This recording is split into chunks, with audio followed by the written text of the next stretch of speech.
watched the movie of Popeye recently. Have you seen that? It's with Robin Williams and... No, not Shelley Long. Why was I going to say that? It's nothing like... What's her name? Shelley Duvall. No, who's that? Oh, is that right? I'm going to have to Google it now, for God's sake. And directed by Robert Altman. And it is the weirdest big budget film you will ever see. It is just so odd. It is Shelley Duvall. I should have been more confident in myself. Just watch it. Just watch it in awe. It is the weirdest thing.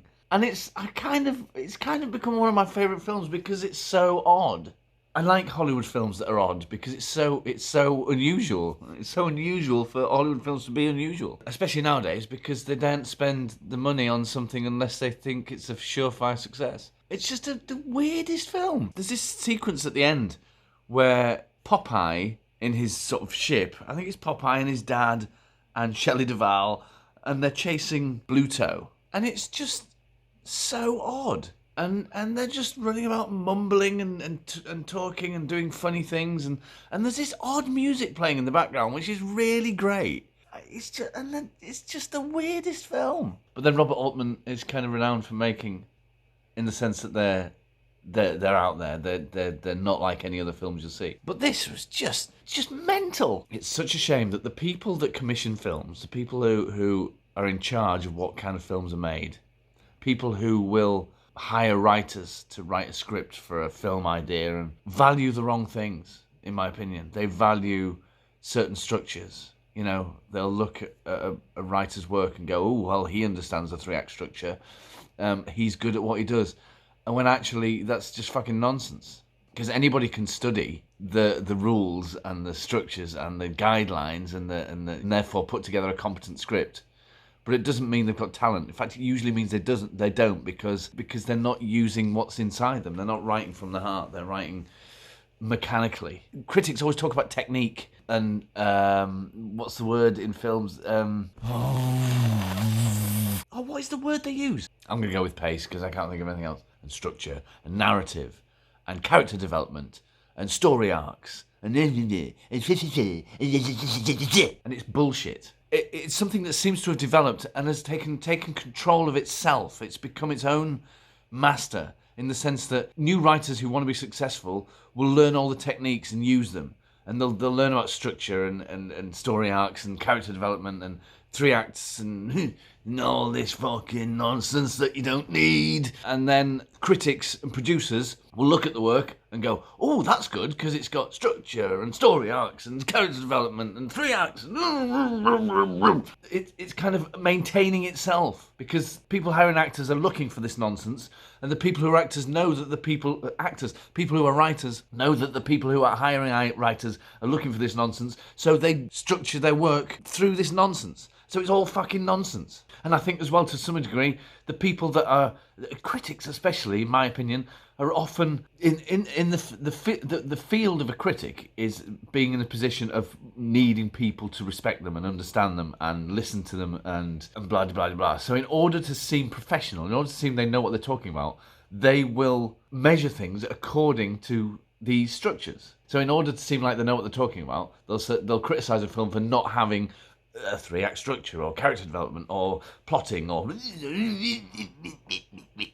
It just pisses me off that everybody seems to subscribe to this stuff and nobody's stepping back and saying, hang on, just look at the things that you're valuing this script for and then ask yourself, is it a load of bullshit? Is it fucking nonsense? I think it is. Nobody's brave enough to second guess the established tenets of writing and script development. I sort of learned this lesson a long time ago. I wrote a script for, I think it was a competition. It's just basically it was a love story about a guy who falls in love with a girl and it's about their journey. And I sent it off to this competition and I got it back with several notes. I was young at that stage. I wasn't really aware of these things. A lot of my early writing, I think, is my best writing because I wrote it without being aware that you're supposed to structure things in certain ways.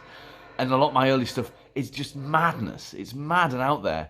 And yeah, I was writing it as if this makes sense to me. It was nice of them to actually to analyse it. I can't remember what they actually said, apart from one thing I remember specifically. And they said, and it was the way they worded it just made me. It just pissed me off. I just said, "Oh fuck you!" In a romantic comedy, you must.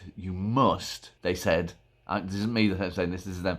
You must have a section in the second act where the couple are separated or they fall out, so that in the third act they can resolve their problem or get back together or be reunited. Having read that, instead of like other writers might do, and people who are trying to learn the trade, instead of going, "Oh yeah, that's clever, that's a good idea, that's a good way to structure it, that will give it an uplifting ending. You drag them down in order to bring them up again. That's beautiful, that's wonderful." Instead of thinking that, which is that I think was their intention for me to think, I thought, fuck you, I'm a writer. And it ought to be my duty to think of a new way to bring drama into this thing.